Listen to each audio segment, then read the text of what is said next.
the newsagents.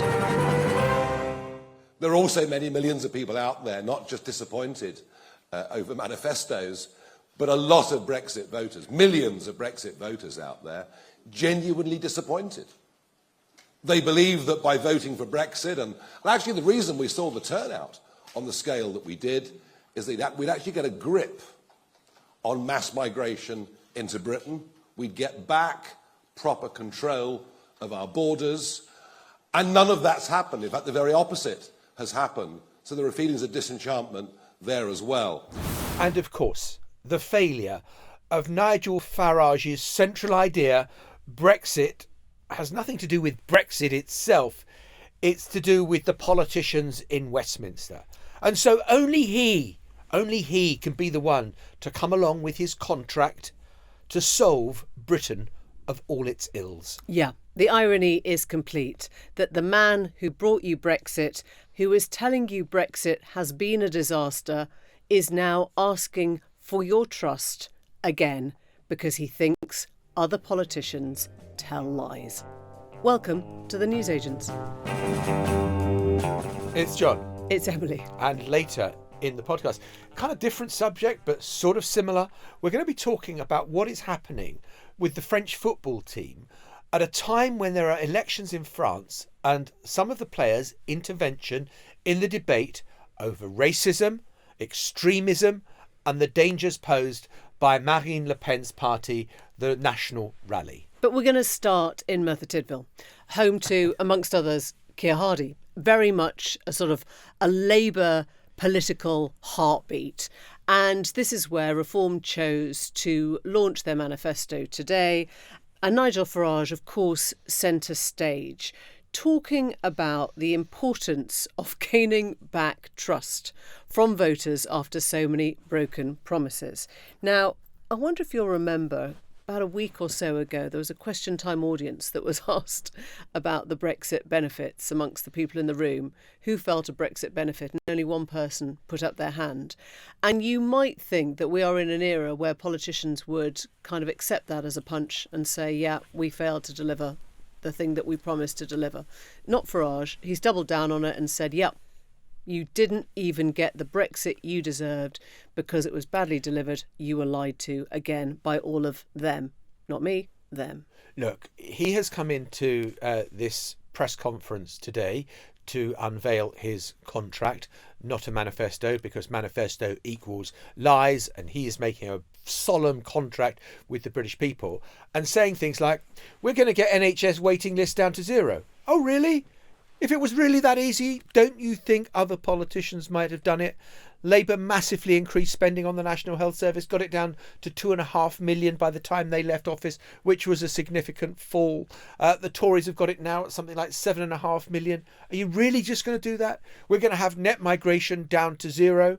Yeah? OK, at what expense? We're going to put a tax on companies that employ foreign workers. Oh, so who is going to pick the fruit out of the ground? Who is going to be the care worker that will empty the bedpans? Who will work in the National Health Service that will keep the wards clean and tidy and deliver the food to patients? These questions are not answered in the solemn contract with the British people. Yeah, so we've gone through some of those pledges in the manifesto in a little bit more detail. We're looking at their promise to raise the level that people start paying tax to 20,000 a year, and he's going to raise the threshold on the top rate of tax to 70,000, which economists reckon will cost about £90 billion in all. They won't be massive tax cuts, but they will be a massive expense, £90 billion. He has promised to find that £90 billion, as he says, the size of the education budget in its entirety from, let's have a look, government waste or savings. Yeah. And one of his ideas is to stop the repayment of Bank of England debt. Now, he thinks this would raise £40 billion. Economists that I've spoken to believe it would render about £5 billion. But more importantly, it would make people lose trust in the system. It would get us down to zero interest rates, and actually we'd have a sort of Liz Truss type moment where we started looking like a basket case because there'd be no inward investment because nobody would trust the Bank of England anymore. Look, if you look at the manifesto, contract, you'll notice that the numbers involved are the detail is so scant as to be sort of almost meaningless. And then there are bits where you just have to arch an eyebrow. So when Nigel Farage says, we're going to cut funding to universities that undermine free speech. Oh, so that's really supporting free speech then, isn't it? You say, you've just got to go, real, what? Hang on. Yeah. How You does don't that want to be square? silenced, do you? Well, Yeah. sorry. Yeah, we're silencing you. We're silencing you. Yeah, exactly. So there's all sorts of stuff like that. But you've just got to ask the basic question. Is this a serious document? Do the sums add up? And we're joined now by Helen Miller, who is the Deputy Director of the Institute for Fiscal Studies, a non-partisan body that just looks at the numbers. Thank you very much indeed for being with us. Thank you for having me. So Reform have launched, as we've made clear, not a manifesto but a contract. Does it make any sense? Well, I think if you look at just the ideas underlying it, it's clearly a vision for the state. It's a vision for a much smaller state with much lower taxes. So in that sense, I think people might have different views about whether that's a good idea or not, but that makes sense. I think what's difficult about it is the numbers. So they're proposing big tax cuts that I think would cost more than they're setting out, spending pledges that would cost more than they're setting out. I think they would find it much harder to raise the revenue based on what they've said. So I think the problem with the manifesto really, or at least one of the problems is, or the contract, is that on its own terms, I think the sums don't really add up. Right, Okay. which is quite a big thing for a party that is saying we want to be, kind of considered as a major party of force in Westminster. Yeah, and I think what it means is that if you took this seriously and said, I'm going to try to implement this in government, and you did those, they're proposing sort of 90 billion of tax cuts. I think if you put those tax cuts through, you'd find a price tag that was tens of billions of pounds more than 90. So you'd either have to not do as much as you're pledging, or you'd need to find some more money. And similarly on the way you're finding money from, so just to give you an example, one thing they want to do is get more money from changing how the Bank of England charges interest rates. Super technical in the weeds issue. But they're penciling that in at about 35 billion. I think something much more like in the range of 5 would be realistic. So again, it's just that if they wanted to do this, they'd either have to go further and cut more spending or not cut taxes as far as they want to cut. So let us imagine a world of reform government. If they effect the kind of tax cuts they are talking about, would we be in a place of massive government spending or massive austerity? Well, here's kind of a fun fact, is that even if they put through their 90 billion, let's call it 90 because that's their number, so I think it'd be more than that. But actually, taxes would still be, around the level we've seen recently. Taxes have gone up so much and are due to go up so much that would only be really reversing recent tax rises. So it wouldn't be a particularly low tax state by historical standards.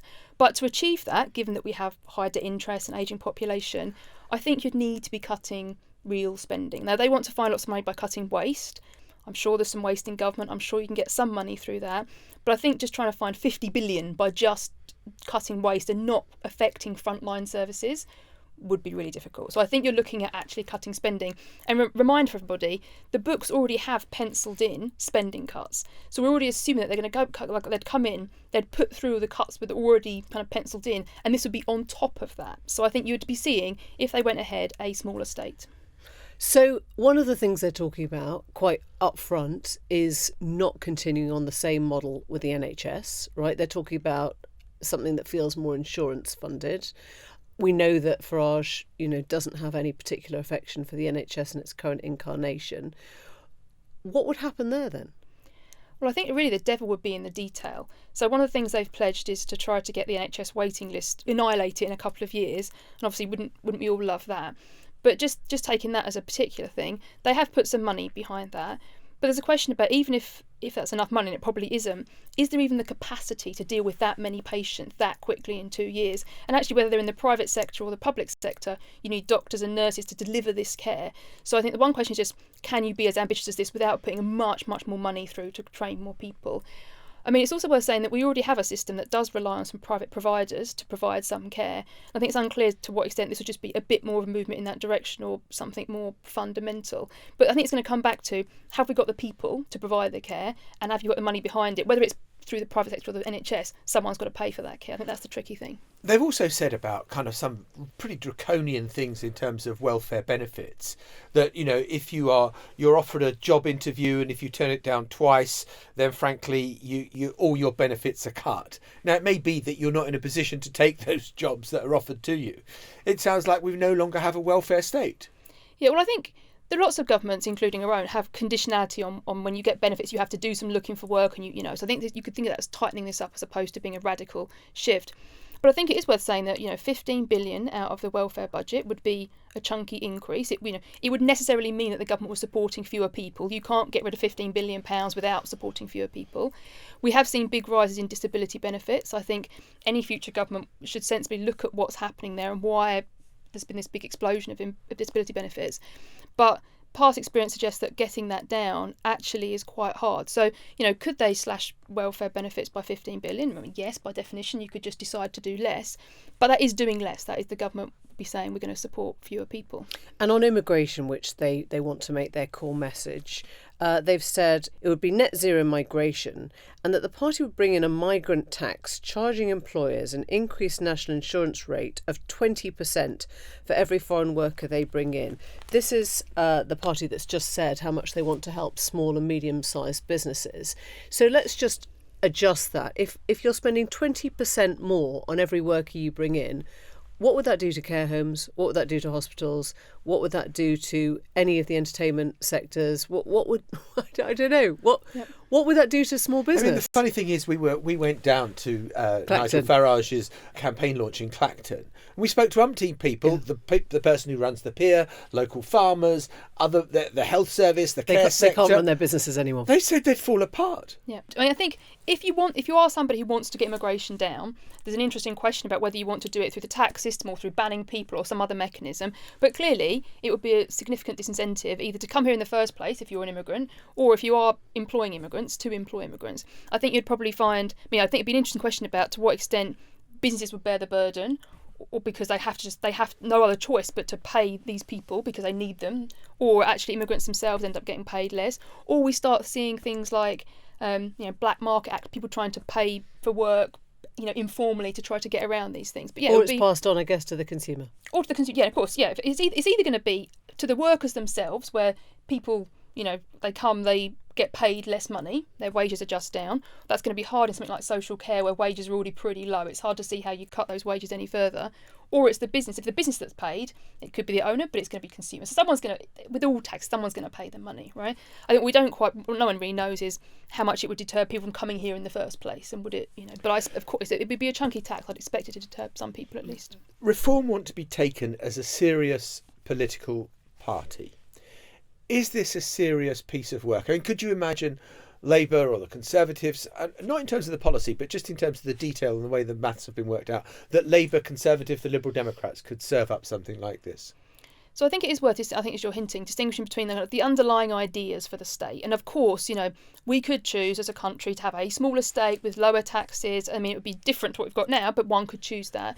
I think if you take this document just at face value, then no, I don't think you could just implement this document at face value because, as I said, you'd either get less money from what you're trying to raise money from, or you have to spend more to implement your policy. So if you got into government and tried to do this, you'd need to do something different. It wouldn't be enough. You wouldn't get what you wanted. So no, in that sense, it's not a blueprint for government. Thank you so much. Thanks for coming in. Thank you very much indeed. That was brilliant. You might have noticed that we stuck to numbers very much today just because we want to try and give you a forensic look at what they're actually promising and what they could actually deliver. But there are other reasons to talk about reform. You might be aware that one of their candidates got thrown out for having encouraged people in the past to support the BNP. Another candidate, I think, has been suspended for 2 years for violently kicking a dog in East Exeter. What was the one about the Nazi comments? I mean, we don't really need to tell you again and again and again about how close they sail to the winds of racism, time and time again. But today was, I think, trying to put in context even the centre ground stuff and why none of that really adds up. In a moment, we're going to be talking about football, although not really about football. We're going to be continuing the same conversation, actually, about racism, extremism, but this time through the eyes of the French football team and some of the players who are deeply concerned about the rise of Marine Le Pen's party in France and the prospect of them winning the legislative elections that are taking place right now. Do you want to start? Do you want me to start? How do you want to do it? I'm going to start. Oh, Is that quite? Oh, Yeah. fucking unilateral that was. Sorry. That didn't go to a vote. No, you start. Go on, you do it. If your dabble with the Euros tournament so far has been the Scotland and England games, then I'd urge you to look at what kind of comments are coming out now from the French side. Yesterday, Kylian Mbappé, shall we call him the best footballer in the world? He's pretty much up there.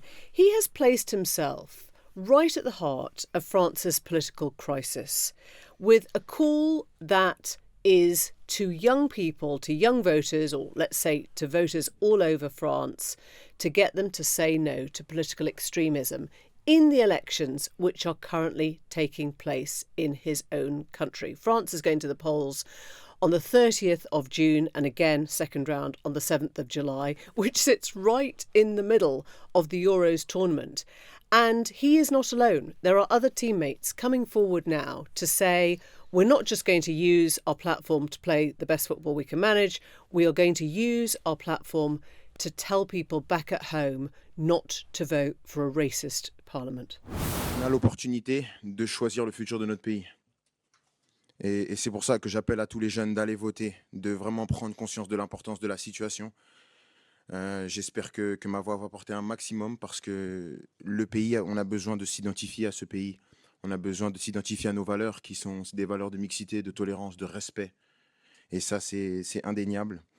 Et je fais confiance à tous les Français. Je sais qu'il y a pas mal de jeunes qui se disent oui, mais une voix va rien changer. Au contraire, chaque voix compte. Et c'est pas à négliger. J'espère vraiment qu'on va faire le bon choix et j'espère qu'on sera encore fiers de porter ce maillot. It's so powerful. I'm calling to vote against extremists that want to divide the country. I want to be proud to wear this shirt. I don't want to represent a country that doesn't represent my values. Look, how many news conferences have you seen where the footballers are there saying, no, I think we've got a good shape to the squad. I think the formation is right. We're playing the opposite team. We're not playing the la la la la la, and just talking in football. And these are young men with an extraordinary platform, with a huge social media following, where young people are going to sit up and listen to what they are going to say, and whatever they're saying is going to be amplified by mainstream media because, oh my God, Kylian Mbappé saying that, and Marcus Thuram as well, another French footballer who's come out and spoken about the dangers of extremism, the dangers of racism. They are putting themselves at the heart of the political debate in France right now. And this is becoming quite a movement because dozens of other, I suppose it's fair to say, mainly retired sportsmen and women, including Marion Bartoli, the Wimbledon tennis player, have now signed an open letter and they've accused Rally of being rooted in Nazi ideology. That is not pulling your punches. It's not just talking, as Mbappé was doing there, about tolerance and decent values. It's saying, do not vote for a party that is rooted in Nazi ideology. That is how they see Marine Le Pen. And of course, this French team, very mixed, racially mixed. There are a lot of black players who actually feel it's incumbent upon them, I guess, to speak out and say, don't let the dog whistle people dominate what is happening to the fabric of our country. And just to kind of to make the obvious point about how exceptional this is, the idea that you would have Bukayo Saka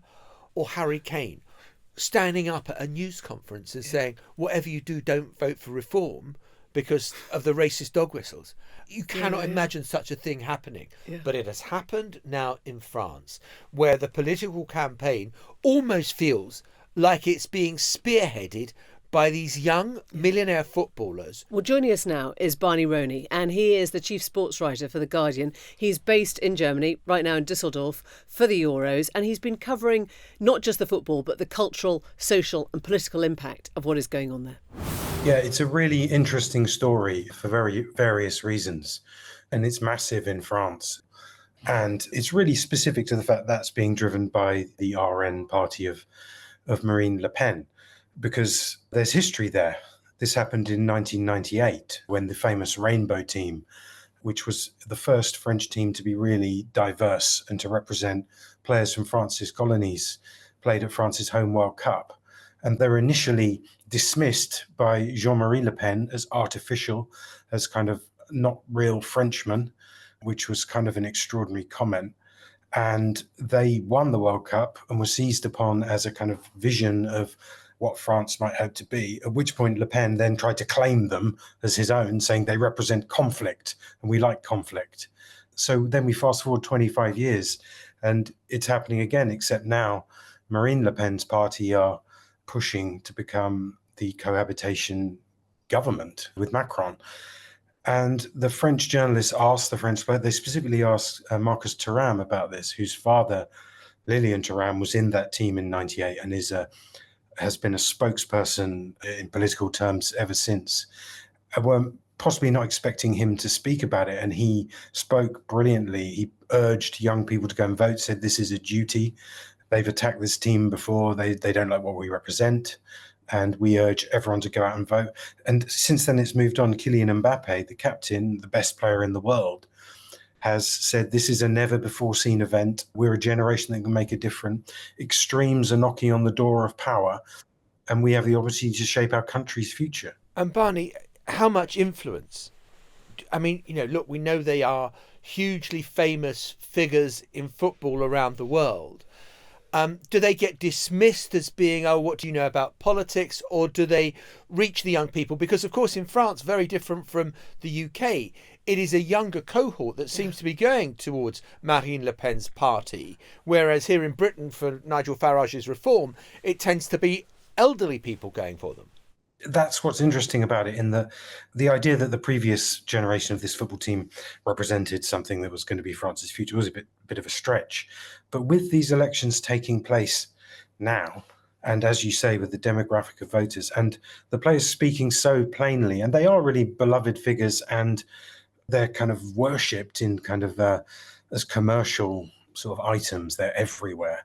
I actually think what they're saying may get people out to vote. People listen to what Mbappé says. He's a megastar and he's speaking very powerfully to them in a way that UEFA don't want players to do. This is kind of crossing the line of what players are allowed to say in the official press conferences, but it feels very significant. These young men in France have voluntarily stepped up and said this. It's a platform they want to have, and they have huge social media platforms as well where they can speak directly to millions of people. And I think they're really keenly aware of that. This is unusual. It's the most direct party politics thing I've ever heard a sporting superstar say.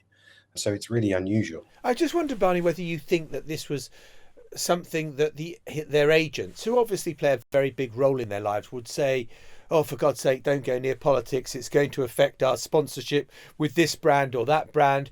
Or whether these are just young people who've worked out what their own politics are and they want to say it irrespective of what the national team people might say or what the press officers might say. Because it's more this time, it's more than politics left-right. It's about race and racism. I mean, fundamentally, isn't it? We know the dog whistles of the RN and of Marine Le Pen, whether or not she's disguised it better than her father did.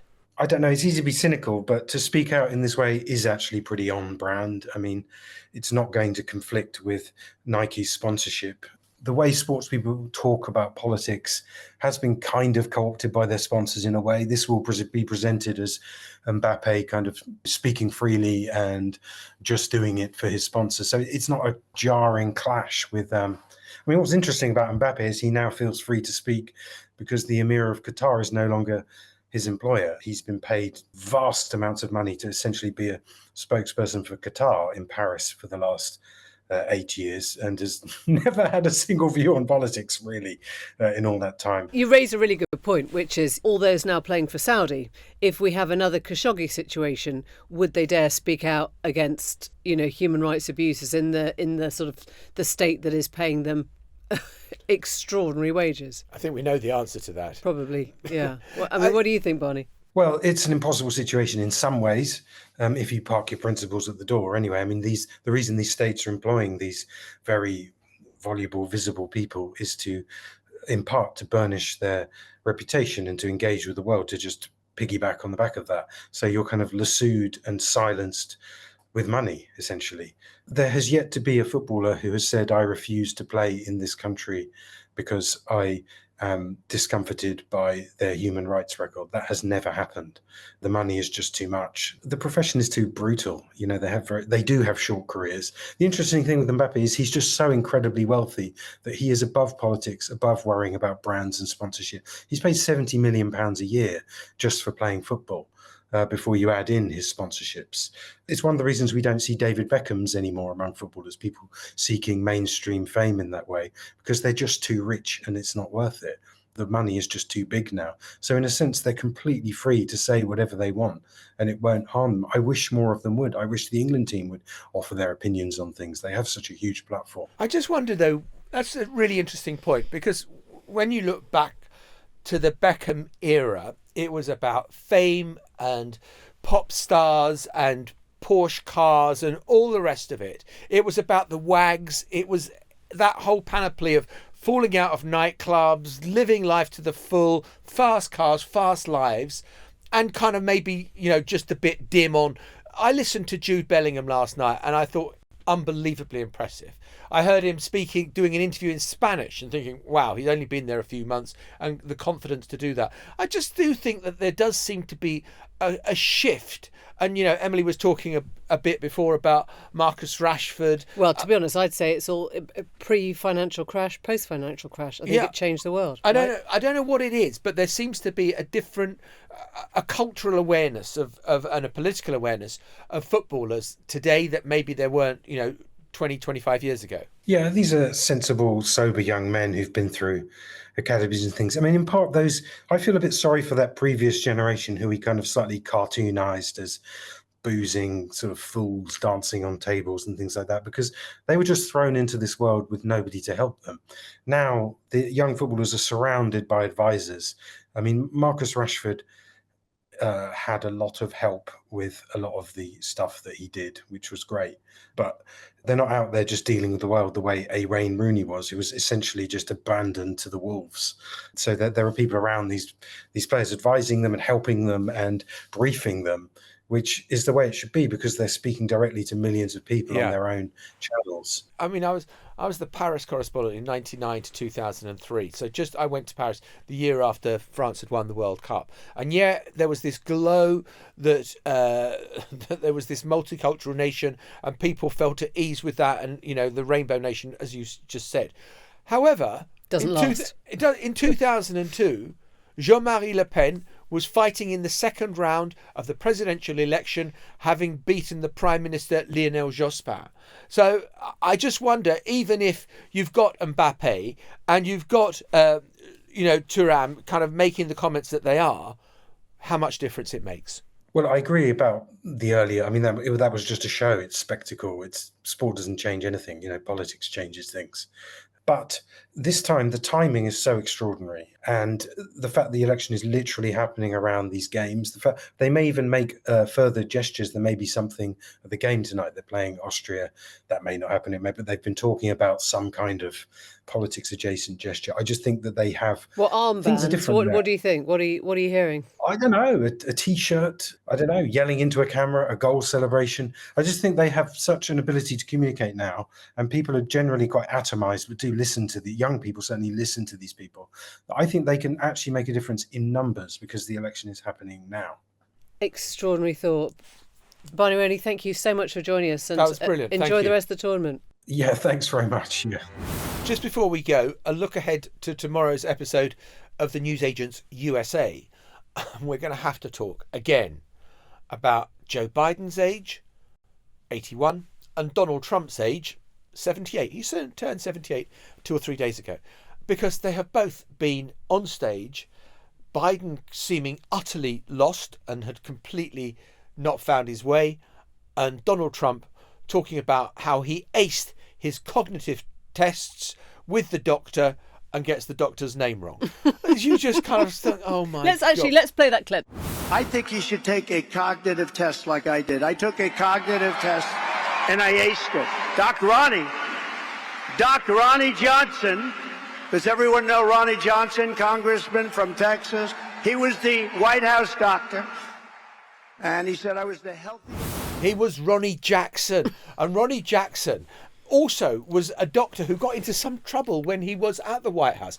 He was known as the Candy Man because he used to go down the aisle of Air Force One handing out sweeties, except they were either drugs to help you to get to sleep on the plane or drugs to wake you up on the plane. And his nickname was the Candy Man. And Donald Trump loved him so much after he gave a news conference in which he said that had Donald Trump eaten a few less Big Macs, he would have lived to 200 years old. And you can just imagine Donald Trump kind of glowing at that he wanted to make him head of one of the biggest government departments in the US until that all went to and he became the congressman for Texas. Yeah, but obviously nothing wrong with those cognitive skills. Yeah. On Ronnie any level. Johnson, Yeah. we remember you. Yeah. We'll see you tomorrow. On the US episode, Newsagents USA. Join us there. Bye.